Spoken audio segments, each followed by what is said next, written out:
Good morning, and thank you all so much for choosing the mental health workshop.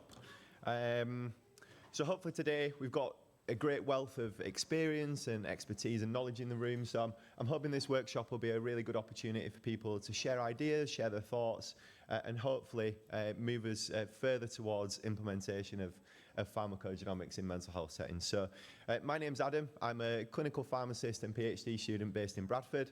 I've been a mental health pharmacist for about 4 or 5 years now, and I'm just about to submit my PhD thesis. So it's both exciting and scary at the same time. So it's great to be able to kind of forget about that for an hour or so and come and share this time with you guys. So before we get started, I'd just like everyone to quickly scan this QR code, just so I can kind of get a picture of what people's understanding of pharmacogenomics in mental health is, kind of get an idea of how confident people are, what their awareness of that is. So it's just a few questions to kind of rate 1 to 10.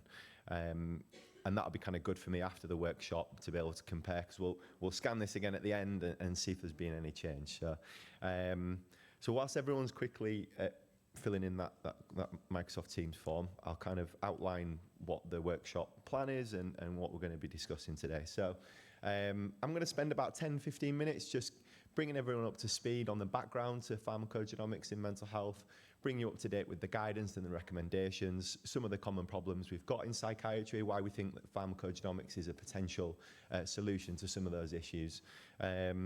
And then we're basically going to break off into some stations. There'll be 4 stations. I'm going to break the room up into 4 groups. This is the first time I've done anything like this, so I'm hoping it goes well, but you might have to bear with me. But then, yeah, we'll basically be breaking off into some groups. Again, we're going to be using Microsoft Teams. There'll be QR codes to scan, just to kind of jot down people's ideas. And then we can kind of come back together as a group at the end and think about some of those challenges we've identified and what maybe some of the solutions are. So I think I'm probably preaching to the choir here with background on pharmacogenomics, so I'm not going to kind of delve into that too much. I'm going to assume that everyone's kind of up to speed with pharmacogenomics and what that is. So we'll focus more on how this can be applied in psychiatry. So a little bit of background. I'm aware that we've got kind of people from all kind of clinical areas today in the room. So a bit of background on psychiatry and some of the challenges we see. So we very much use a trial and error approach to prescribing in psychiatry. I work in an early intervention psychosis team, so we generally work with young people, and we generally prescribe a lot of antipsychotics and antidepressants. And it can take a bit of time to find an effective medication for people. And this is because patients might not find the medications effective.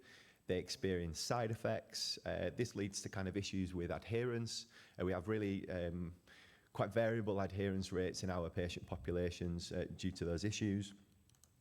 So it can take a little bit of time to find a medication that is both effective and tolerable for the individual. So I commonly kind of sit down and speak with patients, and we go through their kind of antipsychotic history, and we kind of think about which medications have worked, which side effects have been more tolerable than others. So it can take a bit of time.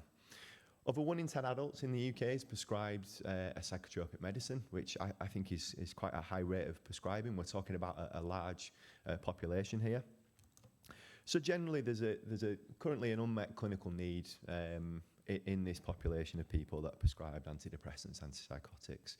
And that's where I think pharmacogenomics can come in and help us out a little bit. So in terms of pharmacogenomics in psychiatry, implementation is kind of limited at this present moment, especially in the NHS. In mental health settings, pharmacogenomics is virtually non-existent unless patients have kind of been through commercial or private providers and they've brought PGX reports into clinic. So the field of pharmacogenomics in mental health kind of centres on metabolism and the cytochrome P450 enzymes. So through pharmacogenomics, we can essentially tailor and personalise doses of antidepressants, antipsychotics to individuals based on whether they're a poor, intermediate or rapid metabolizer. We know that, for example, poor metabolizers have higher levels of antidepressants, antipsychotics, and ultra-rapid metabolizers have lower plasma levels of antidepressants, antipsychotics. And this has an impact on whether they're likely to experience side effects or efficacy when they take these medications. So I know you can't see this, but this is a table taken from a really good paper by Chad Boozman that kind of brings you up to speed with where the field has been, where it is currently, and where it's potentially going in the future. On the screen, you can see all the kind of recommendations for antipsychotics, antidepressants, mood stabilizers, ADHD medicines. You can see all the dosing and prescribing recommendations for these medications based on PGX results. So in a little bit more detail, that's not come out very great, has it? That's a bit all over, but I can summarize it, that's fine. So basically, antidepressants, on screen you can see the prescribing recommendations based on CYP2D6 and CYP2C19 genotypes, and I've kind of color-coded that so you should have been able to see which of those recommendations has got the kind of strongest evidence compared to those that have kind of less strong evidence. So range of SSRIs that have got prescribing recommendations that are kind of strongly evidenced for poor metabolizers and ultra-rapid metabolizers as well. Similarly, tricyclic antidepressants, again, have got kind of quite strong evidence for prescribing recommendations based on poor and ultra-rapid CYP2C19/CYP2D6 metabolism. With antipsychotics, so one thing I didn't mention there is these are CPIC recommendations for antidepressants. At present, we don't have a CPIC guideline for antipsychotics. I'm led to believe that that is due to be published shortly. So at the moment, we've got the Dutch Pharmacogenetics Working Group guidance for a range of different antipsychotics. And for example, aripiprazole has got recommendations in the SPC as well. For kind of poor metabolizers and what dose alterations we should be making in those patients. I wanted to quickly mention mood stabilizers, kind of quite fairly different genotype recommendations for carbamazepine, but generally we don't tend to see carbamazepine used too much in clinical practice in mental health anyway. But I thought it was important to note that that's unrelated to kind of cytochrome P450 metabolism. This is related to HLA and HLA-B genes as well. So that's a little bit about the recommendations. Now talking about the clinical evidence for these recommendations. And so we've got these good guidelines that tell us what we should do in different metabolizer statuses for antipsychotics, antidepressants.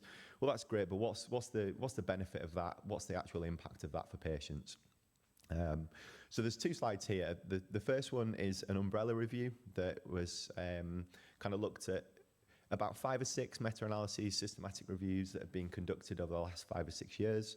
And they basically collated all that evidence together into one comprehensive review, analysing what the impact of PGX-guided antidepressant treatment is. And they basically found that PGX-guided antidepressant prescribing is around about 50% more likely to achieve remission, and around about a third more likely for getting a response from antidepressant therapy. So some good evidence, and I think it's important to highlight this because, as I mentioned earlier on, patients go through this real trial and error process when they're prescribed antidepressants, and if we can just tweak the chances of them having a successful outcome from being prescribed an antidepressant, that can be really important for them as an individual, but then for the system, I think there are some real benefits. We spend, I think it was mentioned earlier on, we spend over £140 million a year in the NHS on antidepressants. We've got an annual medicines budget of around £20 billion. If we can just tweak the chances of these medicines working and tweak it slightly more in our favour, we can generate some huge cost savings and also improve outcomes for individuals as well. So I think it's really important to highlight that there is some evidence. There is some caveats to that evidence. Some of the studies that have been done have not been blinded, been industry funded. There's been some issues with some of the individual studies. But I'll come on to some of the studies that are taking place in a minute that are hopefully trying to address those issues. In terms of antipsychotic PGX-informed antipsychotic prescribing. A systematic review published, I think it was earlier on this year, was slightly less positive in terms of how much it was recommending PGX-informed antipsychotic prescribing. They found that the evidence base is either showing that PGX-informed antipsychotic prescribing has no difference or is slightly in favour of using PGX-guided antipsychotic prescribing. So in terms of where the field is at, I think there's certainly more evidence with regard to antidepressant PGX compared to antipsychotics, and that's a little bit why some of my research has focused more on the antipsychotic side of things. So I've pulled out a few studies that are taking place at the moment across the UK, US, Australia, New Zealand, and also in Europe. So these studies are kind of hopefully addressing some of the issues that we've got with some of the current trial evidence that we've got for PGX-guided psychotropic prescribing. So yeah, I just wanted to kind of highlight that there are a number of large-scale studies that are taking place at the moment, looking at the impact and cost-effectiveness of PGX-guided psychotropic prescribing. So we've talked there about the current evidence base and how that relates to kind of pharmacokinetic parameters. In the future, it's possible that as we see more panel-based PGX approaches used, that we might also see some pharmacodynamic biomarkers looked at.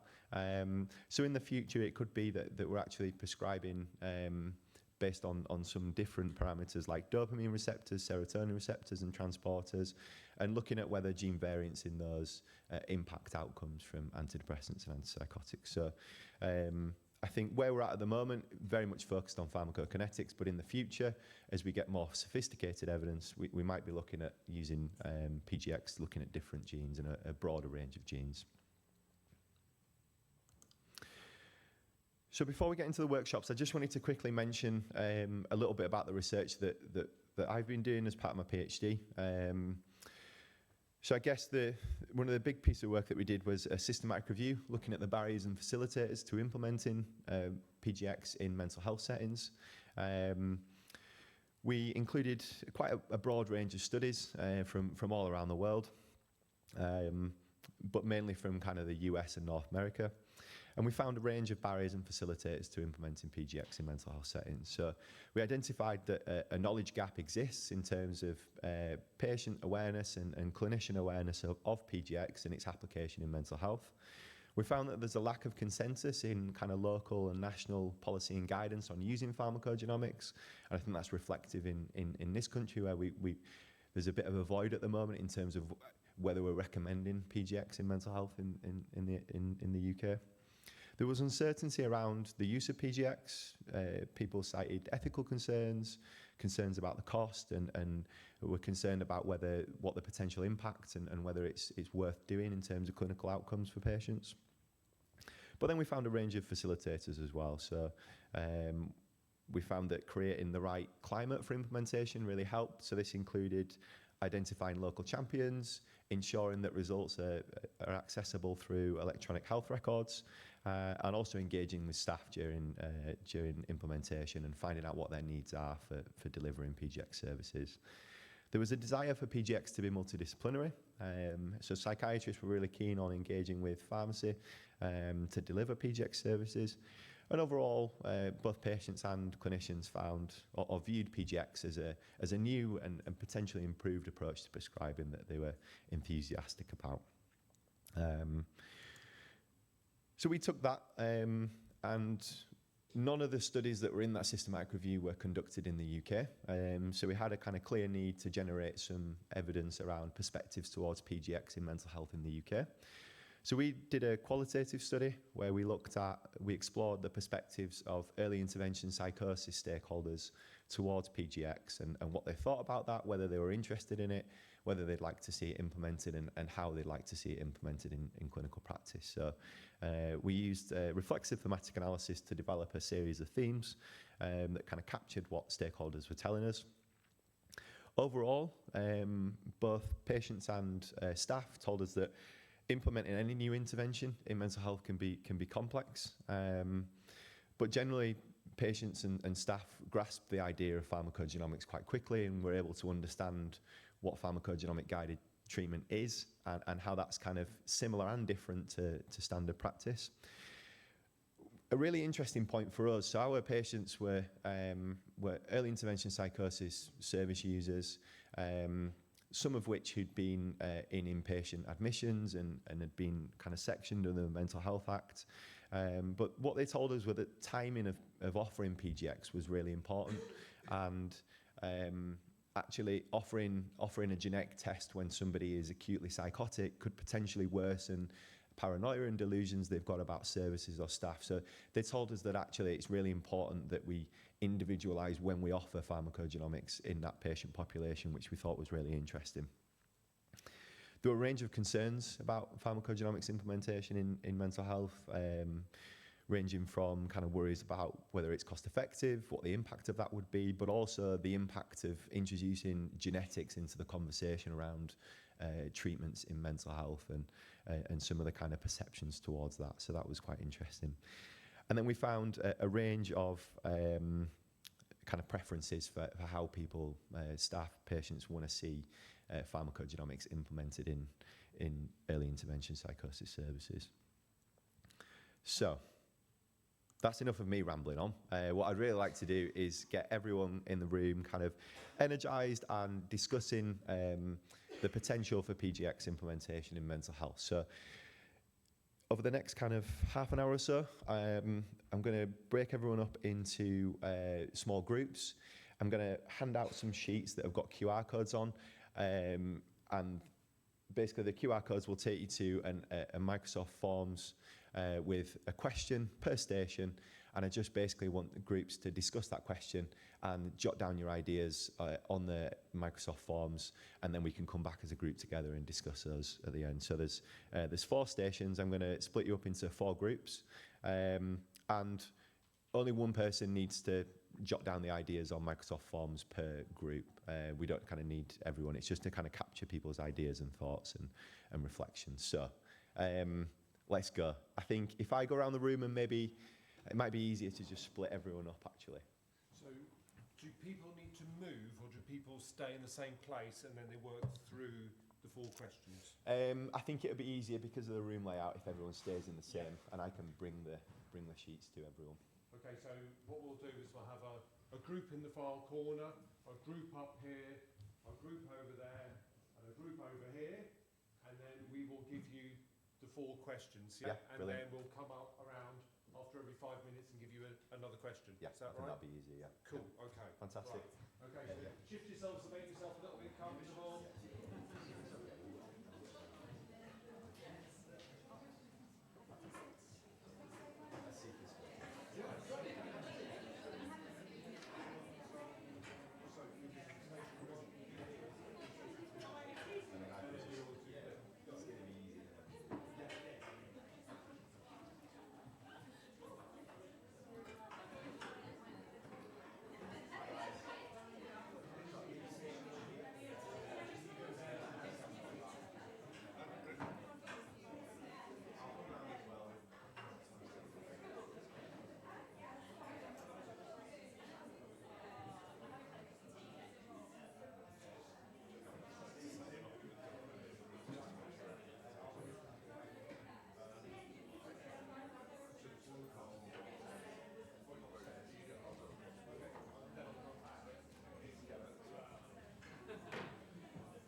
Okay, everyone. I'm just going to nip around each group and hand you the next station, so the QR code for the next station. Thank you.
Okay, everyone, I'm going to come round and hand the next station.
Okay, everyone, I'm going to come around with the next station, the final station, before we come back together and discuss things as a group.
Okay, everyone.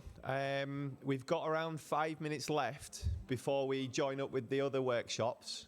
So I thought it might be useful for us to come back together and just discuss some of the kind of key findings, key ideas, and share some reflections between the groups. So I'll let everyone kind of get back to their seats, and then we'll just discuss things a little bit further.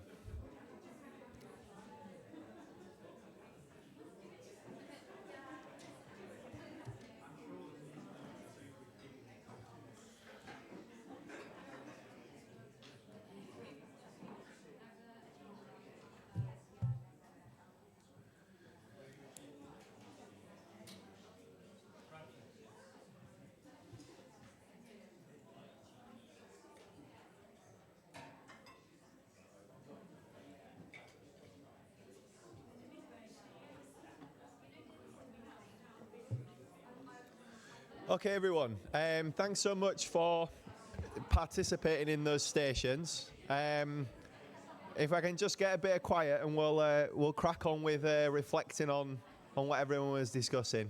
Okay.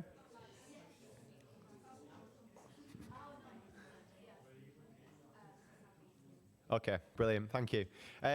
So I hope that was kind of a little bit energizing, got people together, discussing ideas, and coming up with some solutions, and hopefully, ultimately, help us progress the field forward. So I was kind of lurking around the groups, listening in on conversations. It sounded like some really great ideas were being discussed, and some of the key challenges were being kind of debated amongst members of each group. So that's really, really good. So we'll quickly, we've got just under 5 minutes before we come back together with the other workshops. So I think it'd be good just to share some reflections as a whole group, and then when we go back and join up with the other workshops, we've got a bit of consensus. So Station 1 was asking, should the NHS prioritise PGX implementation in psychiatry?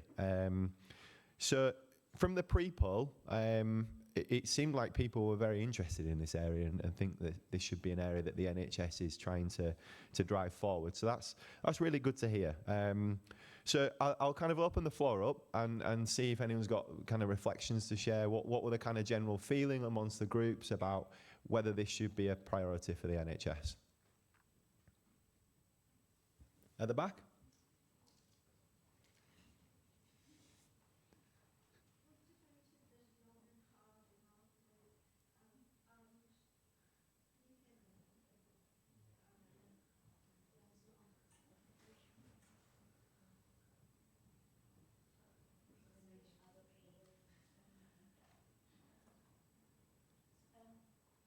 I can just about hear you, and I'm the furthest away.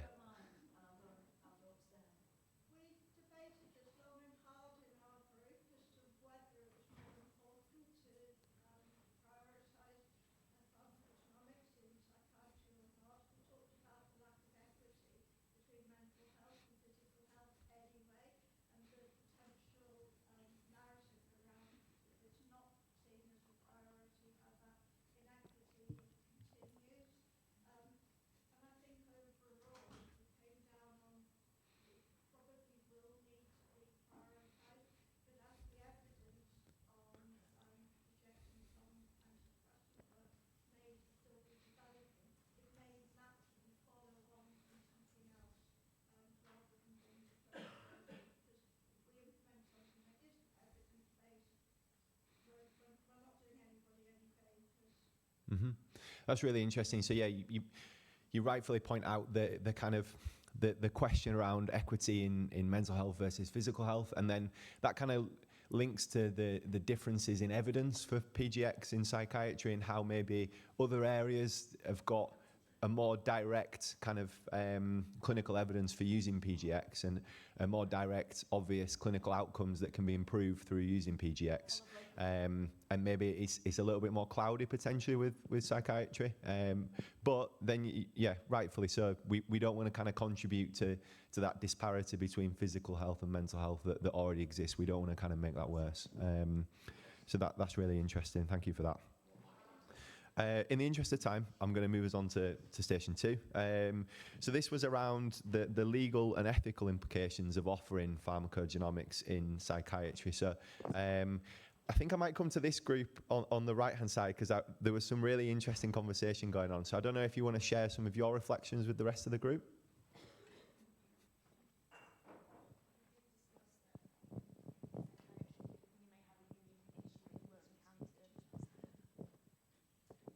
That you may not encounter elsewhere, which is that distrustfulness of services that some psychiatric patients have, and that really what you want to be able to do to reassure your patients is to give them all the information about where their data will be stored and what the regulations are to protect them and how they can go about having their data removed if they want to, and that would need to be really clear.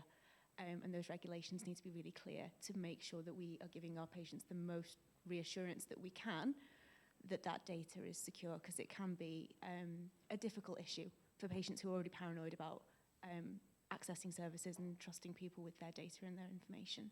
So that might be a unique challenge that maybe you don't have in cancer care or in general practice. Yeah, I think it's an important reflection. And I think there's also the question mark around whether that varies and the information that we give patients varies in terms of data protection from when we move potentially from single gene tests for one gene as we move to more sophisticated PGX approaches, panel-based, potentially in the future whole genome sequencing, how we kind of explain that to patients and how we explain that to patients and the information we give patients might change as PGX approaches evolve. So I think that's an important thing to consider as well. We're not coming back together. One more. Yeah, 1 minute. Right, let's quickly do station 3 then. So, in fact, I'd prefer to think about station 4 because I want to hear what people's ideas are for potential solutions. So, station 4 was asking if resources were infinite, what steps would you want to make to progress the field of psychiatric PGX implementation? So, has anyone got any ideas? What do you think the next best step is for us if we want to kind of progress the field? Emma? Our group had an interesting conversation about empowering the patients and education for patients that they can take. Our group was talking about education for patients and how important it is that they're empowered around their own data and know what the information means and how it's relevant, and they can then drive forward the utility in practice. I think it's a really important point. We've talked today a lot about clinician and staff awareness and education, and I think there's a whole body of work to do around what patients perceive PGX to be and how they understand it, and actually empowering patients so they can learn more about their health and really empowering them to be a driving force for pharmacogenomics. I think could be really key. Quickly at the back. Sorry.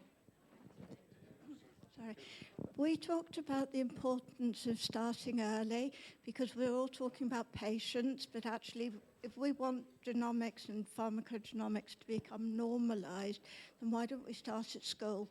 Because if we look at all the successes with things like recycling, wearing seat belts, wearing helmets to reduce car crashes and so on and so forth, where was the biggest bang for the buck? At school. Yeah. And actually, we're missing a trick if we're waiting till our patients become patients. It's almost too late. We need to start drip through the school education system. Yeah. I know it's controversial because with the NHS we can't affect the education system, but we have the political power to do that through the government. So that would be my suggestion. I think that's a really interesting point, and you know, we're talking about changing the culture of prescribing, and there's a real opportunity, if we start kind of early in children and in schools. That's maybe something we can discuss a bit more. So yeah, thank you everyone for your contributions there. That was really useful. Thank you.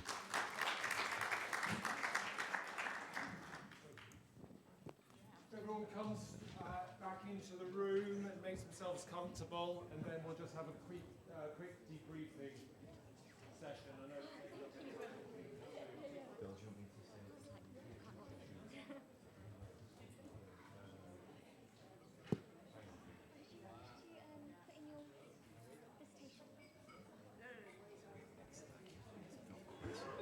Yeah, no, it's really good.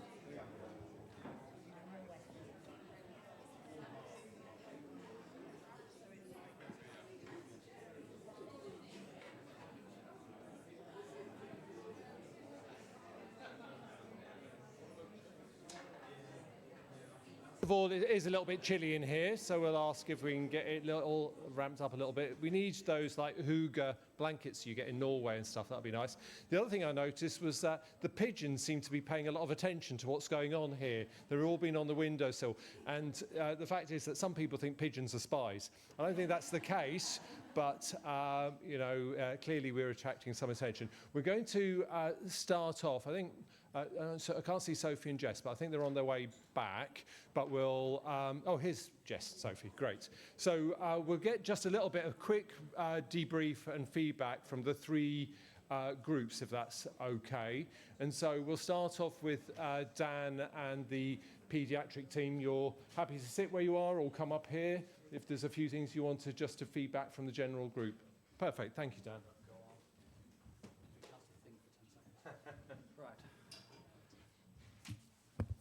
Brilliant. So thank you. So we had a really nice discussion in the paediatrics room.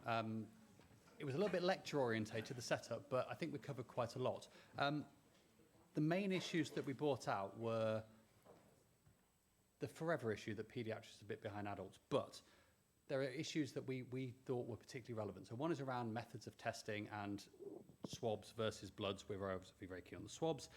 We looked at the scattered nature of the services that exist once people have pharmacogenomic identifiable problems found, and they're very piecemeal. They're very, one person does something here, there's a team that look at a particular disease there. It's quite scattered, and what we talked about was whether there's a way under an umbrella such as the Excellence Network we could bring together interested parties who do deliver services to form something more coherent and something that could be tested. You know, do families find it useful? Does it provide useful information? We then talked about the nature of the information we need and what's out there. GE Notes exists, but very few clinicians, and particularly it seems in paediatrics, have heard of it, and we had to actually go back and explain what it was. There are existing information sources that are trusted in paediatrics, such as Medicines for Children, and can we bring together people like GE Notes and Medicines for Children to produce information within the areas where paediatricians and families already go. And then we talked a bit about frustrations of trying to get things through into guidelines in paediatrics. There are some areas of success, so we think about gastroenterology and their adoption of azathioprine-based pharmacogenetic guidance, even though they look at efficacy, not genes. And then areas where we have struggled, and asthma obviously came up as we had that example earlier. There was a lot of enthusiasm, and is there anything else I've missed, Tom? So yeah, it was good. It was very useful. So thank you everybody for contributing.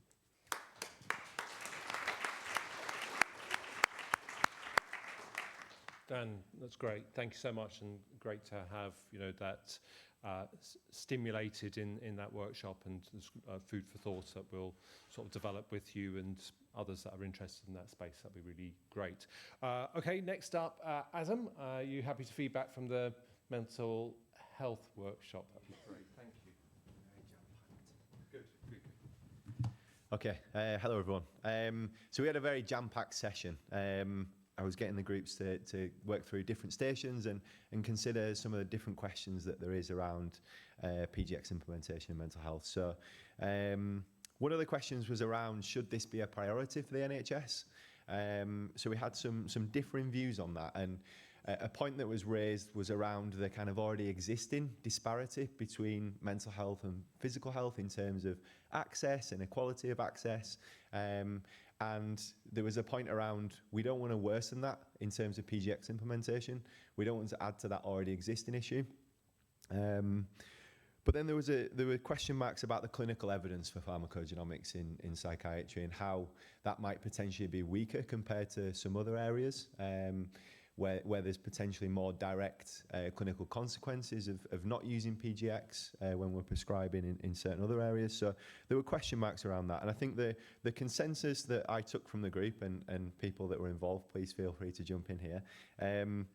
The consensus that I took was that it will become a priority for the NHS, but it's maybe not the key priority for PGX implementation right now. So that was kind of interesting. Would anyone kind of disagree with that was in the workshop? Have I kind of taken home the right ideas there? No? Okay, brilliant. One of the other questions was around the kind of legal and ethical implications of PGX implementation in psychiatry. I was kind of lurking around the groups, listening in on conversations which were really interesting, and there was examples of what some other countries have done and what some states in the US have done in terms of regulatory changes that have kind of acting as a driver for PGX implementation. So there was some conversations around whether we need that in this country and whether we need some regulatory change to kind of drive forward PGX in the NHS. Linked to that was the issues, I heard discussions around the problem of consent in terms of PGX implementation in psychiatry, and how we're potentially dealing with a patient population who's already got mistrust in services and potential mistrust in the kind of care and treatment that they've received. So there was a whole conversation around what information and data we need to give patients in terms of when we're offering PGX testing, which I think was a really important point. Linked to that, there was a bit of conversation around how that might differ in terms of the different PGX approaches we've got. Does the data and information that we give to patients differ in terms of if it's a single gene PGX test compared to if we're offering whole genome sequencing, and how we need to engage with patients to understand what information we need to give them about what PGX is, and then what happens with that information and data and where it's stored and who can access it. So that was a kind of interesting conversation. Finally, there was another kind of station around if resources were infinite, what would be, obviously that doesn't happen in the NHS, but if resources were infinite, what would you do? What steps would you take to progress the field of PGX implementation in psychiatry? So, and actually, one of the really interesting things I think we picked up on here was around empowering patients and enabling patients to be a driver for PGX as well. So that's around raising awareness and educating them about PGX. And there was suggestions that we should even start as early as school children, in terms of really PGX is gonna shift and change the culture of prescribing in the NHS, and actually there's no harm in kind of educating young children in schools about that and how that kind of how PGX will change and potentially revolutionise how we prescribe medicine. So yeah, I don't know if I've missed anything there. Has anyone got any additions to that? No? Okay. Great. Well. Great.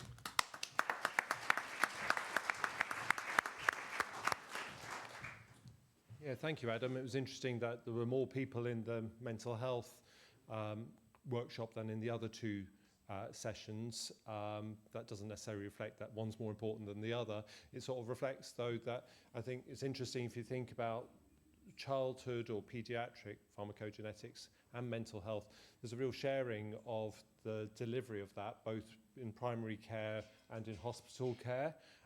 Whereas we're moving on to the third workshop, where predominantly most of the focus has been on hospital-delivered care, but that has to be delivered in partnership with GPs, and there's a big push to do more treatment in cancer care at home and closer to the community. So, Sophie and Jess, do you want to come up and talk a little bit about your cancer workshop? Thank you. I will do my best to summarise, and we covered an awful lot of topics, but one really interesting question I thought that came up was, is anybody in this room an oncologist? No hands went up. So when we talk about this, I guess it's just important to note that although some people do work in cancer care, actually we were in a room full of people who it was pointing out all think pharmacogenomics is great, but actually do the oncologists? Well, we don't know. The jury's still out because they weren't in the room to tell us. And so I think what that really speaks to is the fact that we do think there is a need for more evidence to really show that pharmacogenomics can have an impact on cancer care if we're going to try and push for this implementation within the NHS. So that was a really important point that I thought came up. We talked an awful lot about the different approaches to testing that we might have, and actually we learned about some really interesting studies and programs that are happening in the UK and also elsewhere in Europe. So There's a new study starting in Germany where they're looking at testing new patients at the point of cancer diagnosis and using the pharmacogenomic information at the point of the MDT. So we had a bit of a discussion around that. A study that's being planned here in England that's looking at the use in acute oncology, and actually when patients are presenting, they're likely need a prescription, and we're going to need that pharmacogenomic result that bit sooner. So lots of different potential models for delivery. And I think what really came across in the group is that actually what we don't know too much about really is what patients think, what people with lived experience of treatment think about this, and actually perhaps in the field of cancer and at the point of having a cancer diagnosis, there's a lot of information already being shared with people. They perhaps already are being inundated with new information about their diagnosis and about treatment choices, and perhaps pharmacogenomics at that point may feel important and may not, but it's a different paradigm to asking the general public. So I think that there was really a need to understand what service users, what patients and their families think about all of this before we start going into complete service design. We did talk about the different models for testing as well, though, whether single gene, I think in the room, the feeling was that actually single gene testing is no longer what we need to be looking at because of the sheer diversity of prescribing and different drugs that are used across cancer care, both for active treatment but also supportive care and management. And so with that in mind, then there isn't really something that you could call a cancer panel that could only be used in oncology, but we could perhaps be looking at earlier interventions. Mentioned a program, I think it's in the Netherlands, where in Leicester, where they're doing DPYD at the point of, apologies, I thought you mentioned something else that, anyway, DPYD testing for patients with Lynch, so where patients are likely to require treatment in future, but they don't necessarily have a condition just now. And so perhaps there's earlier intervention screening opportunities that we could be using, whereby we're not waiting for a prescription of a particular drug before we introduce a panel. And actually, how do we share these results? Because again, they're not only relevant to the cancer treatment, but also wider management. How do we make sure GPs have access? So I think lots still to be worked through, and lots of evidence that we probably still need to generate before we're ready to implement broadly. Yeah. Thank you.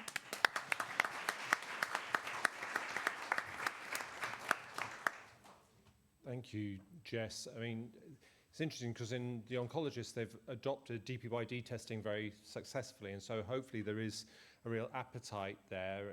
But of course, it's really important to make sure that in these conversations, we're not just in an echo chamber, that we've got the specialist cancer nurses in there, we've got the oncologists, we've got the cancer pharmacists and the people that are delivering the care in that context. That's been really helpful. I think it's sort of, we will collate some of the thinking and some of the conversation that happened in those workshops and try and pull that together. I think it will inform our thinking a lot as we move forward, and we'll share that with you. A couple of things to say. Thank you to the facilitators for all the effort and the energy. It's a lot of work to pull together a group of people, and not just herding people around and making sure that they all feel comfortable, but to make sure people feel comfortable to have a voice and to contribute. And I know you all put a lot of energy and effort into coordinating those, so thank you very much